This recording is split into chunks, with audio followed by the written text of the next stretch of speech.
una de les coses bones que m'he sabut vendre. Jo anava a la Fórmula 1 una mica com a vàlvula d'escape. Necessitava fer alguna cosa diferent i vaig començar a fer fotos amb molt baixa velocitat. Però arran d'aquest projecte, la gent em deia això és increïble, això és art i ho hem de potenciar. Els llibres, tant el de Fórmula 1 com el del Messi, estaran al voltant de 40.000 euros. Hola, bones. Soc el David i presento el podcast Catalunya to the World, on parlem de projectes emprenedors que estan triomfant al món des d'un poble o ciutat de Catalunya. Avui som al l'estudi d'un fotògraf que és considerat un dels millors fotògrafs de Fórmula 1. Té un estil artístic únic, des d'aquí les seves obres impacten a tot el món i els pilots es barallen per tenir aquestes fotografies a casa seva. Es diu Miquel Liso, és de Manresa i avui som a casa seva. Hola, Miquel. Benvinguts. On som? Com ho definiries? Bueno, estem al meu despatx de Fórmula 1, del projecte de Fórmula 1 en principi, perquè tinc diversos espais i aquest és un d'ells. I totes aquestes peces d'aquí al darrere, com per exemple el mono de color groc? Bueno, el mono de color groc és potser una de les peces més emblemàtiques que tinc, que és el traje del Ayrton Senna, que podríem dir que és el pilot més important de la història de Fórmula 1 i, a més, va ser el traje que va portar a la seva primera victòria a Mònaco, que és el lloc més glamour de la Fórmula 1. I com ha arribat aquest traje aquí? Bueno, al final la passió m'ha portat a col·leccionar peces i, bueno, al final, amb tots aquests anys que porto al món de la Fórmula 1, he agafat molts contactes, m'hi he ficat molt de ple i tots els calés que he anat tenint sempre els he anat invertint en això i mira, la passió m'ha portat això. No tinc sempre faig la broma que no tinc un duro al banc, però en canvi en tema col·lecció tinc moltes peces que sí que tenen valor. Les peces que veus senceres són comprades. Les que estan trencades és que les he agafat jo, però ara costa més perquè tenen tot més controlat, però aquella època no ho controlàvem tant i llavors ho agafava. El tros de l'aleró del Sebastian Vettel, llavors agafava, ho documento bé, que ja ho veureu si voleu veure les imatges, ho documento i aquesta peça del dia que jo estava allà, i he anat fent una col·lecció d'aquestes peces i he creat com una mica que hi ha molts reportatges que surten per la tele, quan hi ha hagut una hòstia diuen mira, segur que hi ha el Miquel Liso per aquí agafant la peça.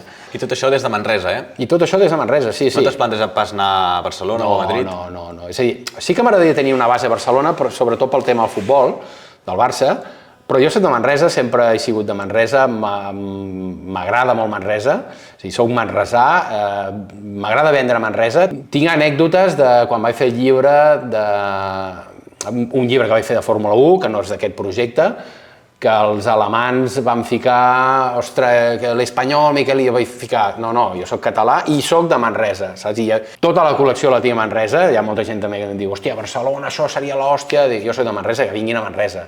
I venen, eh? I venen.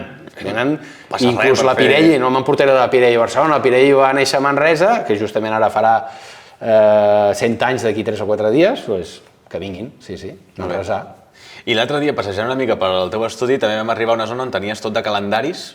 Exacte. De la Pirelli. De Pirelli. Tinc tota la col·lecció dels calendaris Pirelli. Els calendaris Pirelli són molt mítics perquè és una col·lecció que no es ven, que només l'entreguen als VIPs, a gent important, des de l'any 64. Això es va fer molt gran. I tu tens tots els calendaris? Jo els tinc tots, no perquè jo sigui un VIP i me'ls hagin donat, sinó que jo els vaig començar a col·leccionar. Per què? Perquè tota aquesta gent VIP, per molt VIP que siguin, la gran majoria s'ho ven. És a dir, Pirelli els hi regala, evidentment, la meitat potser s'ho queden, però l'altra gent s'ho ven, perquè saben que cotitza molt i també és una manera de màrqueting que els de Pirelli van aprofitar de dir sabem que està molt cotitzat i d'això. Llavors, la gent se'ls ven. Què passa? Tu avui pots trobar, són 50 calendaris ara mateix, és a dir, la col·lecció són 50, és molt mític, i a més és una evolució calendari de les noies, de Pirelli, però que veus tota l'evolució de com ha evolucionat la societat, de que comencen les noies molt tapades, després l'època que anava més destapat i ara que torna a haver que surten nois, noies, tot d'una altra manera. És com una evolució de la societat. Està molt buscat aquest calendari, també t'he de dir que és molt fàcil, em pots trobar de 50, 40 els trobes demà mateix, pagant, però alguns molt, alguns poc, però n'hi ha 10 que no els trobes i això fa que la col·lecció completa sigui amb molt valor. I tu què et consideres? Col·leccionista, artista o empresari? Diria que una mica de tot, i potser el que menys empresari, perquè sí que tinc empreses, però segurament és el que sé fer menys. Si vols, ara podem donar una volta per aquí i que hem de veure alguns espais.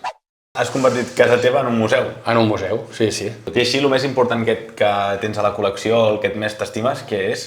Bueno, hi ha trajes com el de Ayrton Senna, trajes del Schumacher, trajes del Hamilton, doncs pilotes dels anuncis de la selecció americana, samarreta del Cristiano Ronaldo, la bota del Rafa Nadal, les botes que portava l'Ebron James per fer l'anunci aquest, la pilota, guants del Schumacher, les botes del Schumacher. D'on ho has tret, aquestes botes, per exemple? Això ho he comprat. Això ho he comprat perquè són d'una època més antiga, llavors, i invertir els calés amb això, que al final això puja més que els calés que et donen al banc. Però no ho faig pels calés, ho faig per la passió, no?, de poder dir, hòstia, això ho ha portat el Schumacher, no?, i amb això ha guanyat una carrera. Ets col·leccionista, però tot això neix de la fotografia, no? Exacte, sí. Quan vas començar... Bueno, jo treballava a la Fiat, a Manresa, al concessionari Fiat. Tal com vaig acabar la mili, vaig anar a la mili i quan vaig tornar vaig ficar a treballar aquí, estava superbé, a més estava amb un dels meus germans, però clar, al final a mi em tirava altres coses, la creativitat, sortir, no podia estar tancat, jo anava amb la bata, anava a veure tots els tallers, a buscar tots els cotxes que estaven accidentats per anar a buscar peces, per vendre'ls les peces del concessionari, però clar, jo buscava una altra cosa. Vaig començar així. I llavors em vas explicar que vas agafar un crèdit, vas comprar-te un equip vas comprar-te una càmera i et vas tirar a la piscina i te'n vas anar a fotografiar... Sí, perquè clar, jo al començament, l'afició em va portar a fer els ral·lis, no? Llavors anava a disparar fotos pel meu compte i ho ensenyava i la gent em deia, hòstia, quines fotos més xules, hòstia, que bé. Doncs jo m'engrescava i dic, doncs vaig a veure gent més important, me'n vaig anar un dia a SEAT i els vaig ensenyar les fotos i em van dir, a l'anècdota, que em van dir, ostres, ens agrada molt, et contractem per fer el Campionat d'Espanya. I jo els vaig dir, no, el Campionat d'Espanya no, jo vull fer el Mundial. Però així directament? Directament. I els tios que es partien el cul perquè deien, però aquest tio de què va, no? Jo deia, no, que et contractem al Campionat d'Espanya. I dic, vale, però jo vull fer el Mundial. Ja, però és que ja tenim, hi ha uns estrangers que treballen per nosaltres. I llavors el que vaig fer és anar al banc, vaig demanar un crèdit de l'època, amb una factura pro forma, sempre ho explico, com a anècdota, que vaig fer com si em comprés material. En aquella època no hi havia tant control, em van donar els calés, jo no els vaig fer servir per comprar les màquines que ja les tenia, sinó que me'n vaig anar a fer el Mundial sencer. Clar, per poder-te pagar tot aquest, els viatges, tot això. La idea, jo vaig dir, oita, jo vull fer el Mundial, és un de les meves il·lusions. Quants anys tenies? Devia tenir 26, no? Vaig començar tardet, vaig estudiar fotografia i doncs quan ja vaig veure que podia sortir, que ja ho tenia clar, més o menys als 26. Sí, molt bé. Vaig demanar el crèdit, 30.000 euros de l'època, 5 milions de pessetes de l'època, uns 30.000 euros, per poder fer tot el Mundial. És a dir, des de la primera, Monte Carlo, Suècia, passant per Austràlia, tot. Vaig començar a la primera carrera, de Monte Carlo, i els de SEAT que m'havien contractat pel Campionat d'Espanya vaig dir, que voleu fotos? No, aquí ja en tenim. Bueno, a Monte Carlo hi va tothom. Segona carrera a Suècia, hòstia, voleu fotos? Hòstia, aquest nano torna a estar aquí, però bueno, no, encara no fa falta. Tercera carrera, safari, a l'Àfrica. Ja només hi anava les teles, els diaris oficials, aquella època era molt limitat. I aterrisso jo allà, sense hotel, sense res, i em veuen allà i diu, però què fot aquest tio? A més, allà és superperillós. I ja van dir, bueno, aquest tio està loco, doncs vinga, va, li comprem alguna cosa. I allà va començar una mica la història de poder fer el Campionat del Món. Amb el crèdit, que vaig pensar, si surt malament, ho pagarem 30 anys, i si surt bé, doncs... Amb 30 anys? Bueno, clar. Una manera de dir, no? Demano un crèdit superllarg, si no va bé, doncs ja hauré fet la meva il·lusió, que és fer el Mundial, però res, el primer any ja vaig poder fer números bons i a sobre vaig poder fer també el primer llibre que vaig fer de ral·lis, que era l'altra il·lusió que tenia. I llavors també et van fitxar a la revista de SEAT Sport? No, SEAT Sport, és a dir, el mateix primer any SEAT Sport ja va dir, vinga va, aquest tio li comprem fotos.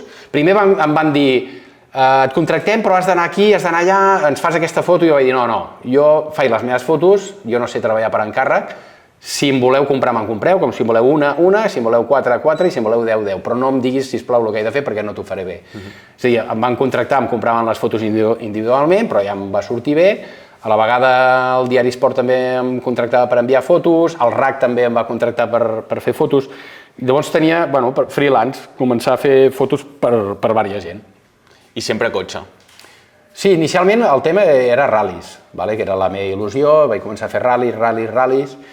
També hi ha una anècdota de SEAT, que quan els vaig anar a veure el director de comunicació de l'època, i llavors ell em va començar a oferir també fer producte. Jo aquella època ja en tenia prou, jo deia no, jo vull fer ral·lis, ja en tinc prou.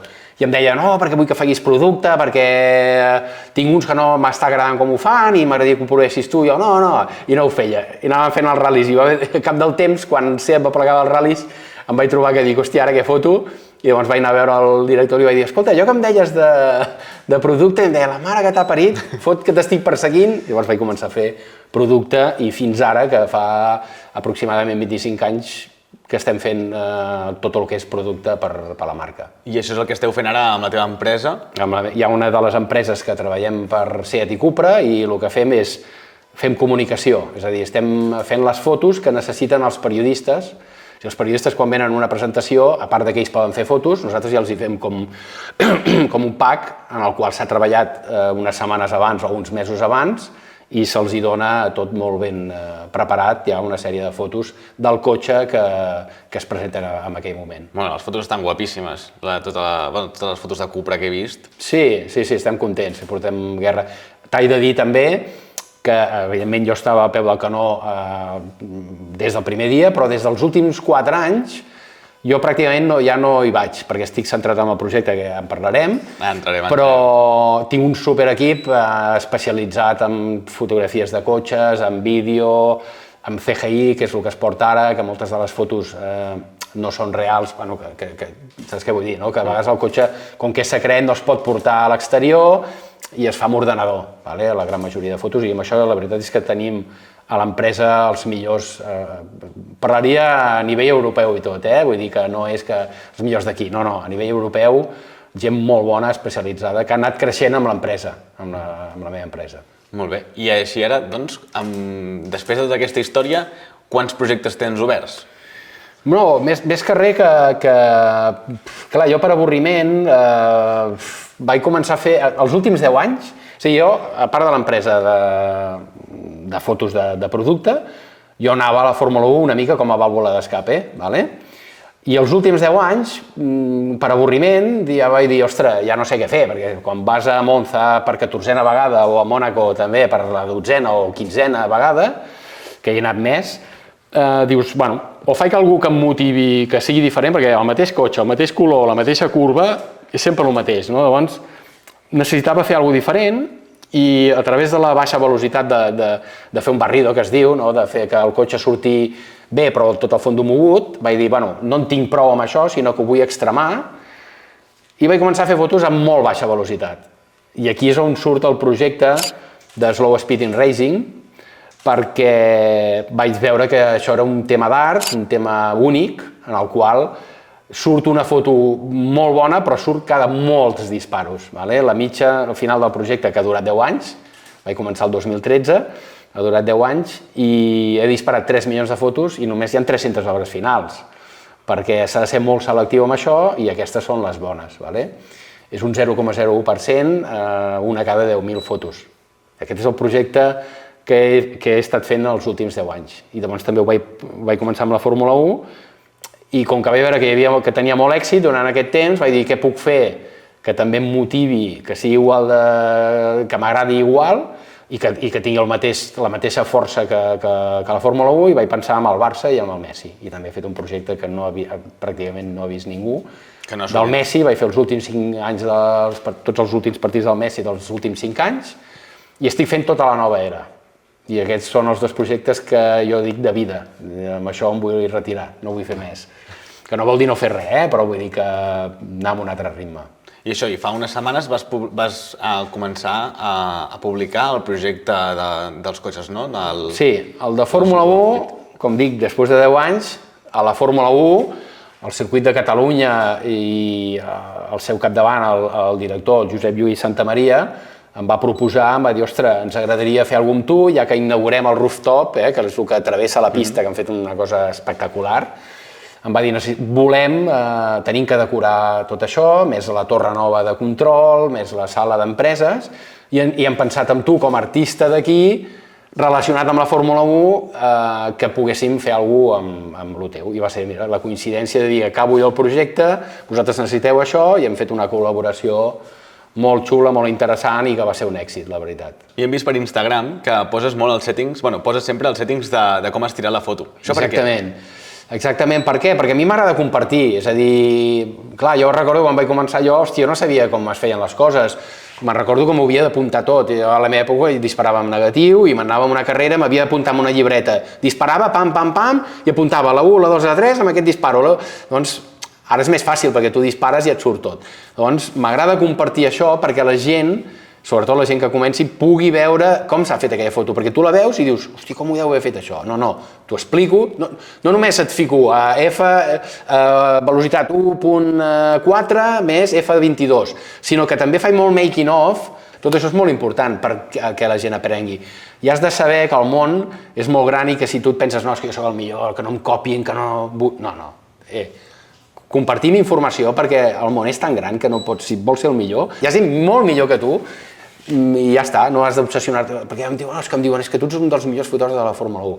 Està bé que t'ho diguin, però no pots pretendre, jo vull ser el millor a l'1, perquè jo vaig a la Fórmula 1 i hi ha fotògrafs i fotògrafes molt bones i molt bons, que no pots pretendre ser el millor. Cada un és millor en una cosa que una altra i especialista en una cosa que una altra. També t'he de dir que em sé vendre. El que passa que jo els meus projectes duren molt... És important saber-se vendre? Molt important. Des del primer dia, quan estava estudiant fotografia, una anècdota, si vols te l'explico, no sé si m'enrotllaré massa, però t'has de saber vendre, perquè jo quan estudiava fotografia, quan vaig acabar i vaig començar a fer els ral·lis, el director de l'escola de Barcelona em va demanar de fer una conferència pels alumnes, no? I jo recordo que hi havia els alumnes de tercer, que en deien de tallers, que tots eren molt artistes, molt no sé què, molt bohemis, però molts no saben vendre. I els hi vaig fotre la bronca i els hi deia, mira, jo, una de les coses bones és que m'he sabut vendre. Per què? Dic, perquè mira, jo feia casaments i feia ral·lis, perquè jo també he fet 300 casaments. Això també és important dir-ho, perquè és on el bagatge, on m'he curtit és allà. I els hi deia, mira, jo, quan feia casaments i m'apretaven pel preu, perquè intentava fer-ho car, perquè donar valor al d'això, em deien, hosti, és que és molt car, i jo deia, bueno, és igual, però no ho faig perquè jo em dedico als ral·lis. En aquella època eren els ral·lis, no? Jo feia ral·lis, Fórmula 1, i no tinc cap necessitat, si ho vols, val això. I quan anava als ral·lis i m'apretaven amb algú que em deia, hòstia, que això és molt car, no sé què, deia, és igual, perquè jo em dedico a l'altre, saps? Llavors els deia, és psicològic, has de saber vendre't perquè que et veguin que estàs segur... I a part de cotxes i casaments, també has fet temes d'esports, no? Amb Nike? Exacte. He tingut la sort, jo li dic sort, al final és feina, treballar, que Nike va haver una temporada que ens van venir a buscar, a la meva empresa, i vam tenir la sort de poder fer molts esportistes de Nike, i això és impagable, perquè clar, hem fet Kobe Bryant, LeBron James, tots els futbolistes del Barça de Nike, una cosa única, poder fer la selecció americana de bàsquet quan va venir aquí a Barcelona per les Olimpiades del 2012 de Londres, just van fer una parada per jugar contra Espanya de bàsquet i contra Argentina. I vam fer la foto oficial i ens va tocar fer-la a nosaltres. I com et va arribar aquest encàrrec de Nike? Perquè tenia un amic que ja treballava a SEAT, que llavors quan va plegar, va agafar la seva agència, treballava per Nike Espanya. I Nike Espanya va rebre l'encàrrec de fer això, llavors ell va dir, ostres, el Miquel i la seva gent, el seu equip, el meu exsoci també hi era, amb vista diferent, vam poder fer tots aquests esportistes. Casaments m'han servit per curtir-me, perquè al final, quan tens una gran figura, tipus LeBron James, Kobe Bryant, Cristiano Ronaldo, que he fet, que la gent em diu, hòstia, devies estar acollonit, no?, quan tenies aquesta gent a davant. Dic, no. És a dir, el haver fet casaments m'ha curtit per no tenir por davant d'un personatge d'aquest nivell, perquè en realitat, on passaves por i te la jugaves, és que si feies el casament del Toni i la Pili i no sortien bé les fotos, ja te'n podies anar de vacances 4 mesos que no, perquè et podien fotre una manta d'hòsties que et deixaven distrets, sinó el casament havia de sortir bé. Llavors, aquí és on vaig aprendre a estar tranquil, a tenir els nervis templats per llavors tenir un LeBron James i que no passi res. I tots aquests famosos tenen obres teves a casa? Alguns tenen obres, diria, per exemple, en Fórmula 1, Nico Rosberg. Hi ha diversos pilots que tenen fotos meves, però hi ha anècdotes. Nico Rosberg, que surt molt, quan fa el seu canal de YouTube, surt molt amb la meva foto darrere. Per exemple, hi ha una sèrie de Netflix que és Fangio, en el qual l'entrevisten, i surt a casa seva amb una paret que només hi ha la meva foto i 2 cascos al costat. I això m'alegra perquè et dona a entendre que li donen valor a la teva foto, no? I, per exemple, Marc Márquez també, que a casa seva em va comentar que ell tenia la meva foto, jo li vaig regalar una foto, en aquest cas li vaig regalar perquè vam fer un reportatge per TV3 i va sortir 4 minuts un reportatge amb ell del meu projecte, i li vaig regalar i vaig pensar, bueno, ja deu tenir de tot i potser no em fa res. Doncs no, me'l vaig trobar a posteriori i em va dir, ostres, Miquel, la teva foto a casa meva, diu, a mi em regalen moltes coses, diu, però en realitat a casa meva tinc la teva foto perquè és molt diferent, és una cosa diferent, és una cosa d'art i em va fer gràcia que m'expliqués això. Com et va venir la idea de dedicar-te al món de l'art? O sigui, tu fins ara estaves fent... Sí, jo primer em considerava fotògraf, però arran d'aquest projecte la gent em deia, ostres, això és art, això és un dibuix, és una pintura. Inclús hi ha una anècdota de Luca De Meo, que era el president ara és el president del grup Renault, que és, crec, i tothom diu que és el gurú de l'automobilisme ara mateix, és el personatge potser més influent dins del món de l'automoció. Ell, quan estava fa 2 o 3 anys a Seat i Cupra, que era el president i jo era el fotògraf. I un dia em va fer cridar, em va dir, vull parlar amb el fotògraf, perquè va haver un reportatge a TV3, ell s'involucrava molt amb el territori, és un personatge que quan va arribar parlava amb molta gent d'aquí, veure la tele d'aquí, i em va veure la tele i va dir, ostres, vull parlar perquè aquest és un dels meus fotògrafs que fa coses, sé que fa coses, però no m'esperava veure això. Llavors em va fer cridar i vaig pensar, què vol aquest home, no? I tothom estava una mica esverat per sota, no? Totes les capes per arribar al president, els de sota van dir, hòstia, com és que vol parlar amb el fotògraf, no? I vaig callar i em va dir, no, mira, només et vull felicitar perquè he vist això i crec que això és art, em recorda el futurisme a Itàlia quan el modernisme aquí. Jo en realitat, la veritat, d'art no ho controlo, no? I vaig dir, hosti, no sé què m'està dient, però bueno, sembla que està bé el que em diu, no? Llavors, evidentment, vaig investigar i sí, ell va dir això, m'encanta la teva feina, és art. Ja em va fer veure una mica que sí, que això que tenia molt potencial. Llavors vaig veure això del futurisme i realment sembla molt a l'art futurista de l'època. És que una de les coses que anava a preguntar és això, qui decideix que el que fas és art? Bueno, més que res una mica la gent m'ha anat dient, gent que hi entén, inclús jo ara tinc un marxant d'art, que és el primer que ha dit això és increïble, això és art i ho hem de potenciar. És el Pau Riera, que és un marxant molt especialista en Picassos, evidentment no té res a veure, però ells en Picassos, justament la vegada que va venir jo estava preocupat perquè al meu entorn han fet venir gent de tot tipus i tothom diu el mateix, no? I jo quan va venir ell, el Pau, venia a cegues. I jo vaig dir, hòstia, em van dir, ve a cegues? I però aviam, hi ha un tio que ve en Picassos aquí a veure el meu projecte... Res teu? No havia vist res. I dic, però què foteu? Aquest tio sortirà per la porta és que cagarà amb la mare que va parir. Doncs no, el tio va dir, increïble, has fet art en el món de l'esport i amb el més potent del món de l'esport, Fórmula 1, el Messi, i ella va començar una mica ja a prendre volada de dir, hòstia, sí, això és important.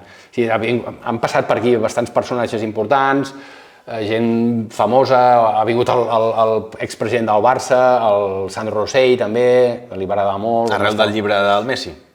bueno, a veure el projecte, perquè algú li va dir, vine a veure això, és a dir, molta gent ve perquè algú li ha dit, vine a veure això perquè és l'hòstia. Llavors, totes aquestes obres d'art, quin és el següent pas? Com es comercialitza l'art? Bueno, es comercialitzarà, tenim una web, evidentment, que serà molt potent, de moment l'hem començat, amb 70 obres, s'ha de complementar molt més, la vam treure una mica perquè com que vam sortir a la Fórmula 1 a Barcelona, doncs perquè tinguéssim alguna cosa, per veure una mica l'input, inclús no fica ni el preu, és a dir, el marxant d'art està decidint què valen les obres, però no són barates perquè, clar, a més estan limitades a 3, evidentment hi haurà... Cada fotografia té 3... Cada fotografia, algunes només se'n poden vendre 3, doncs evidentment el preu serà alt, però també hi haurà altres sèries. Tema web, però sobretot hi ha el marxant d'art al projecte, que és el que portarà tot el tema, el Pau Riera. Però a part tindrem molta gent que està relacionada amb la Fórmula 1 i amb el futbol, que ells volen vendre ja aquestes obres. Gent que està involucrada dins, que coneix molta gent. I de quin preu estem parlant?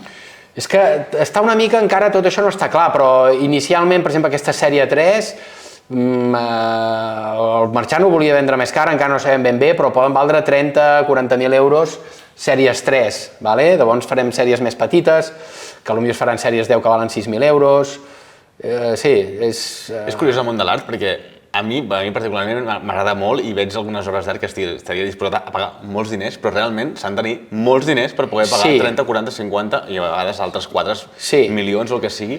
Quin tipus de persones creus que és el target? Jo ho he volgut fer amb aquest target perquè d'entrada penso que el que he fet m'ha costat molts anys, no he facturat res, clar, jo en 10 anys, sí que evidentment tinc altres coses, però del projecte no he facturat res, doncs això té un valor. M'he gastat molts calés, vol dir que m'he gastat 1.200.000 euros només per fer tot això abans de sortir. Llavors, clar, tot el valor, el know-how del que s'ha fet que no ho ha fet ningú, no? Bueno, he volgut anar a buscar aquest tipus de client, que hi és, al món hi ha gent que té molta pasta, molts calés, i que estan disposats a pagar això. Evidentment que també farem coses més petites per poder arribar a tothom, però inicialment hem de començar per aquí, perquè tot l'entorn que m'ha anat veient el producte m'ha dit que he d'anar encarat cap aquí. I el mercat hi és, perquè hi ha exemples de Taschen, l'editorial número 1 al món, que Taschen fa llibres de 40 euros i de 50.000. I, per exemple, un exemple és el llibre de Ferrari que van fer, que en van fer dues versions, una que en van fer 250, 50.000 euros, i la mateixa versió més petit a 5.000 euros, en van fer 1.000. Els de 5.000 encara n'hi ha. Els de 50.000, que n'hi havia 250, estan agotats, es van agotar en un mes. Per què? Perquè al final, quanta gent té Ferraris al món? Per molt pocs que, comparat amb la quantitat de milions que hi ha al món, de gent, però hi ha més d'1 milió de persones que tenen Ferraris. Doncs només hi havia 250 llibres, llavors aquesta gent que té molta pasta i que vol això, hòstia, el compro perquè s'acabaran. És una mica pensar en el valor aquest del luxe, no? Clar, i la barrera d'entrada per entrar en aquest segment de públic seria ben bé estar allà on estan ells, que tu ja hi ets, no? Sí. Seria físicament estar en aquests espais. Sí, per sort ja hi soc, m'han ofert, és a dir, Fórmula 1 estem parlant, ja en el seu dia, abans de la pandèmia, em van oferir poder estar al Paddock Club, firmar amb ells perquè sigui producte oficial, és a dir, tot això ho estem tornant a mirar, però clar, veus, mira, què m'ha passat, no? El circuit de Barcelona em diu de poder anar allà, encantat de la vida. I és a la Fórmula 1 oficial. Molt bé. I els llibres que estàs preparant al Messi, quin preu tindran? Vale, els llibres és una altra història, tant el de Fórmula 1 com el del Messi estaran al voltant de 40... Hi haurà diverses versions, però la top valdrà al voltant de 40.000 euros. I quantes unitats hi hauran? Amb el del Messi n'hi haurà 778, que són els partits que ha jugat el Messi amb el Barça. Són 10 volums, també t'ho he de dir. Molt bèstia. I el de Fórmula 1, que és en fibra carbono, les tapes és amb pneumàtic autèntic, de goma autèntica, també serà al voltant de 30-40.000 euros. Hi haurà unes versions, una segona versió, que estan entre 2.000 i 4.000. Tot això ho estem valorant perquè tot això ho estem fabricant. Estem en prototips, però és una cosa que, quan surti, no queda gaire, serà la bomba, crec. Em vas explicar que m'he sentit molt identificat, que has donat la volta al món 15 vegades, crec. Sí, no, unes 20 i pico vegades. I no parles anglès? No. Vale. I no em fa vergonya dir-ho, em sap greu perquè... A mi em costa l'anglès, vull dir, jo estic allà insistint amb l'anglès tota la vida. Jo ara foto la broma, jo com el Sergio Ramos, que un dia li preguntaven algo i va dir warning, que no speak English, que con el nivel que tengo ahora yo ya no estoy para aprender inglés. És una broma, O sigui, no m'ha entrat mai, és una cosa que ostres, no m'ha entrat. Amb l'internacional, que és tot el que fas. Hi ha anècdotes amb el Toto Wolff, president de Mercedes, de Fórmula 1, li va agradar molt el meu projecte i em va fer cridar perquè volia parlar amb mi. El mateix que em va passar amb el Luca de Meo, doncs m'ha passat amb el Toto Wolff. I llavors un periodista alemà, amb el qual vaig fer un llibre de Fórmula 1, em diu, tu, que Toto Wolff et vol conèixer i vol parlar amb tu, i jo dic, ostres, però jo no parlo anglès. No vol dir que no parli anglès, jo entenc, xapurrejo, però no parlo anglès. És a dir, puc dir que no parlo anglès perquè no sé construir frases, i és fort perquè porto 25 anys fent això i mira. I el Toto Wolff em deia, però com pot ser? Perquè ell em deia, amb què vols que et parli? Amb anglès, francès, italià? Jo li dic, en castellà o català? I no entenia res. Em deia, com pot ser que has donat la volta al món? I dic, mira, no ho sé, no t'ho sé explicar, però també t'he de dir que soc TDAH total, és a dir, jo soc un TDAH total. Bueno, però el TDAH igual també t'ha ajudat a... Segur, sí. Ara no recordo què deia el metge l'altre dia, que em deia, sí, boníssim. Diu, ostres, però, aviam, Miquel, dic, no, és que m'agradaria veure-ho, això, diu, però, aviam, Miquel, és a dir, si jo ara et detecto que ets TDAH i et dono unes pastilles pel TDAH, és que ja no ets Miquel Liso. Per fer el que faig i per triomfar com he triomfat, per fer el que em surt i que a la gent li agrada, tinc que forçar molt la màquina, i jo crec que això està relacionat amb totes aquestes històries del TDAH, perquè, per exemple, quan estava fent set i he de fer producte, o havia de fer producte, ara ja no hi vaig, és un patiment continu, però perquè són feines molt complicades, molt d'això. Amb les feines, amb el projecte he disfrutat com una nano, però com l'hòstia, però pateixo molt. Ho faig, però per arribar aquí, és un desgast brutal. Però com, per exemple, a nivell d'ansietat o alguna cosa així? Ansietat... En plan, la pressió i tot. La pressió... Amb aquests projectes que he fet últims, no, perquè això ha sigut, com deia el Cruyff, salit i disfrutat. Per això és... Però llavors, quan tu rebo aquesta feina, perquè aquesta feina, t'he dit, hi ha 3 milions de disparos, 300 obres finals, això vol dir que hi ha una postproducció darrere de seleccionar fotos, aquí sí que pateixo molt, perquè soc molt perfeccionista, doncs tinc un problema greu, que soc molt perfeccionista. No m'havia donat compte amb tot això com ho tens, Sí, tot i que últimament no tant, però els meus amics sempre fan conya quan venen a casa. Tu ara aquí darrere veus tots els cotxes ben col·locats i saps què em fan els meus amics? Em toquen les coses, em feien clac, perquè saben que jo aniré allà a tornar-ho a ficar bé a cap d'un segon. Llavors, tot aquest perfeccionisme et porta a un desgast físic, mental espectacular. I després el meu germà, el Xavi, sempre diu una frase que jo tinc el problema, perquè tothom del meu entorn ja voldria que aquest projecte hagués sortit, i jo soc molt perfeccionista, com dic, i em diu, Miquel, l'exceso d'anàlisi lleva a la paràlisi, perquè vull ser massa perfeccionista i espera que això no pot sortir perquè encara no està, i has d'aprendre, i he d'aprendre a que tu pots treure allà coses i ja aniràs evolucionant, però ben sortir perquè si no sortirem mai, no? I aquí tenim una mica de nerviosisme a l'equip, perquè jo tinc un equip de gent, que està col·laborant amb el projecte, des de la parella, la Cristina, el meu germà, el Marxant, tota la gent que hi ha la postproducció de fotos, la Maria, que portarà tot el tema de mànager, hi ha molta gent al voltant que pateixen perquè diuen, hòstia, aquest tio no surt. I com veus els propers anys del Miquel Liso?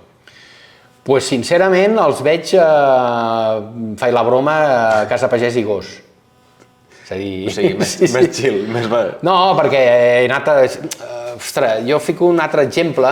La meva vida, des que vaig començar amb tot això, estic molt content, he triomfat, m'ha anat molt bé, però ha sigut un no parar. És a dir, acabo una cosa i tot i que sigui l'hòstia, acabo i ja no tinc temps de pair-la i tornar a començar. Fico un exemple com els nens petits que els hi fan el regalo de Nadal o dels Reis, que estem ara mal acostumats o que els mal acostumen, que hi ha l'arbre de Nadal i a sota hi ha 40 regalos, i agafen un regalo, l'obren, que xulo, i bum, i el tiren cap a l'altra banda perquè ja n'obre un altre, bum, i jo faig el mateix amb la meva vida, amb la feina, he fet feines superpotents, espectaculars, com fer la foto de l'equip de l'USA Team de bàsquet, que és que encara no he tingut temps de pair-ho, que és la foto més important que he fet mai, i dius, ostres, és que no he paït les feines, he fet fotos a gent molt important, d'esportistes, i dius, hosti, tinc ganes de parar, tornar a recopilar el que he fet, hòstia, veiem, l'any 98, hòstia, mira aquí, les anècdotes.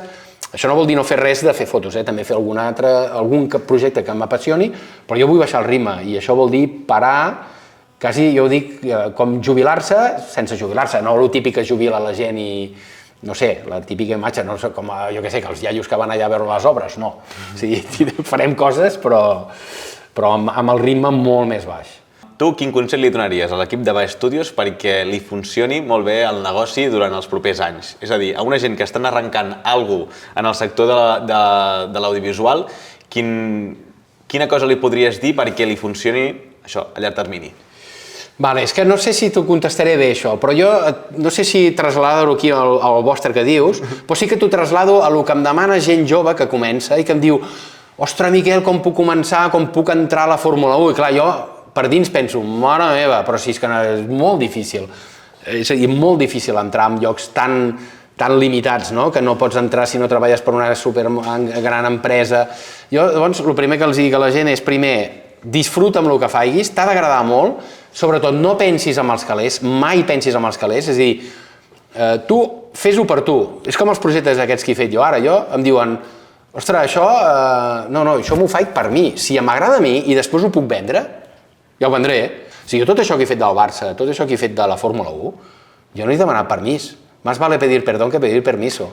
Per què? Perquè tu imagina que jo ara me'n vaig a la Fórmula 1, fa 10 anys, i els dic, miri, escolti, senyors Fórmula 1 i senyores Fórmula 1, que és que jo vull fer una cosa que és una cosa rara, que faig fotos mogudes i després, què diu aquest, fora? O me'n vaig al Messi i li dic, escolti, Leo Messi, o entorn Leo Messi, que jo faré això, que és l'hòstia i que serà l'hòstia i un llibre que serà... No, jo ho faig per mi. Hòstia, ja en tinc prou si m'agrada a mi. Evidentment m'he gastat molts calés, però si ho he fet per mi i m'ha agradat, ja en tinc prou, però ara anem-ho a vendre. Què és per tu l'èxit? Hòstia... L'èxit, no sé, et diria que... L'èxit és que jo veig que la gent, el que faig li agrada i ens transmet una força que fa que jo sigui feliç. I veure la gent feliç per veure les meves fotos. És a dir, dius, ostres, l'input és molt bo i a mi m'està creant una felicitat, no? Et diria que és això. Molt bé. És la típica pregunta que fem per tancada. Vale. Molt bé. Pues res, merci Miquel, anem xerrant. Super. I molta sort amb el nou projecte. Merci. I estem en contacte. Gràcies a vosaltres.